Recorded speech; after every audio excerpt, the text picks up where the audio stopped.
Assalamualaikum warahmatullahi wabarakatuh. Di sini kami sedang mengerjakan salah satu tugas dari mata kuliah Filosofi Pendidikan Indonesia. Kami adalah mahasiswa PPG Prajab gelombang 1 tahun 2023 di Universitas Siliwangi, jurusan Pendidikan Jasmani. Perkenalkan, kami dari kelompok PPL SDN 3 Karangsambung, Kota Tasikmalaya.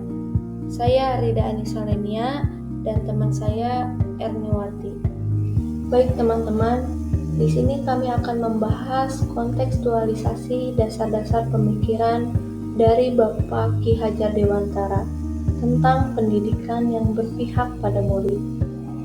Menurut Bapak Ki Hajar Dewantara, pendidikan memberi tuntunan terhadap segala kekuatan kodrat yang dimiliki anak, agar ia mampu mencapai keselamatan dan kebahagiaan yang setinggi-tingginya, baik sebagai seorang manusia maupun sebagai anggota masyarakat.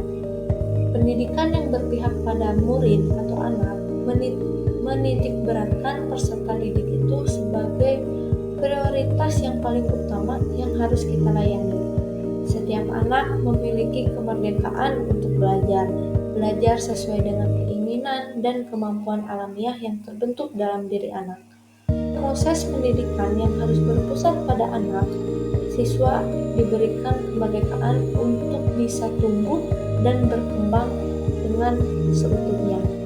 Guru dan orang tua hendaknya selalu memperhatikan bakat, minat, dan kemampuan masing-masing anak untuk memberi dukungan dari proses belajarnya.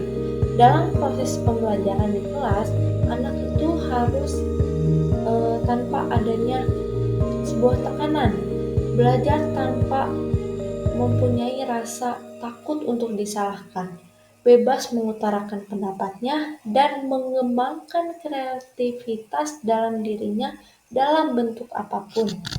Dasar-dasar pendidikan yang menuntun menurut Bapak Ki Hajar Dewantara adalah guru harus berpihak pada murid, sehingga sebagai calon guru yang profesional, kita harus bisa menuntun murid sesuai dengan kodratnya, baik kodrat alam maupun kodrat zaman, sehingga dapat menumbuhkan karakter positif yang kuat.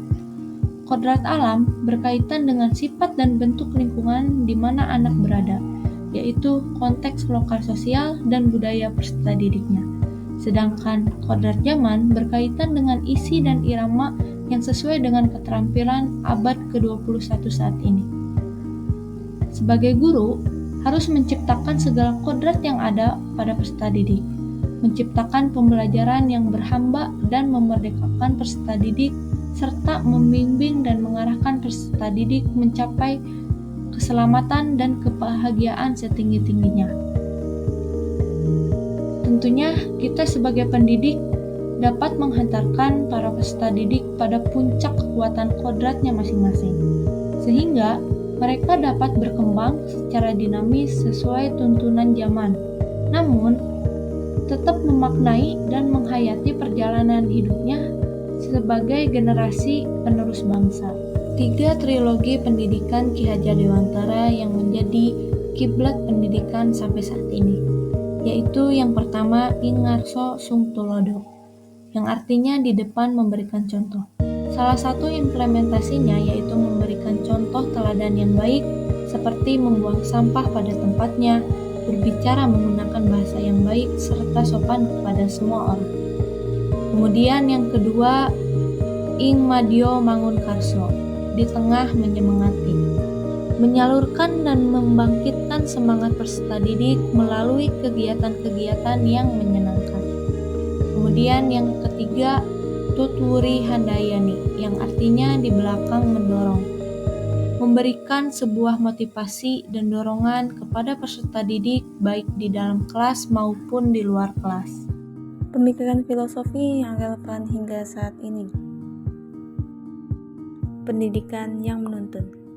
Anak atau peserta didik bukanlah kertas kosong yang digambarkan sesuai dengan keinginan orang dewasa ataupun guru. Guru diibaratkan sebagai penuntun, bukan penuntut. Ki Hajar Dewantara percaya bahwa pendidik bukan hanya seorang pengajar, tetapi juga pemandu dan pembimbing dalam perjalanan belajar peserta didik. Filosofi menuntun bukan sekedar transfer pengetahuan, tetapi lebih pada membentuk karakter dan membantu mengembangkan potensi maksimal yang dimiliki peserta didik. Ki Hajar Dewantara menjelaskan bahwa tujuan pendidikannya itu menuntun segala kodrat yang ada pada anak agar mereka dapat mencapai keselamatan dan kebahagiaan setinggi-tingginya, baik sebagai manusia maupun sebagai anggota masyarakat. Pendidikan yang memerdekakan. Pendidikan yang memerdekakan adalah proses yang menuntun peserta didik dalam mengembangkan potensi-potensi dirinya. Hal ini dilandasi dari kebebasan dalam mengeksplorasi potensi-potensi tersebut tanpa adanya paksaan dan tekanan. Pendidikan yang memerdekakan menurut Ki Hajar Dewantara adalah suatu proses pendidikan yang meletakkan unsur kebebasan peserta didik untuk mengatur dirinya sendiri, bertumbuh dan berkembang menurut kodratnya secara lahiriah dan batiniah.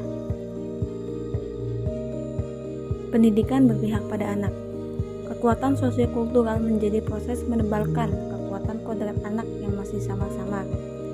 Pendidikan bertujuan untuk menuntun anak untuk menebalkan garis samar-samar itu, agar memperbaiki lakunya untuk menjadi manusia yang seutuhnya.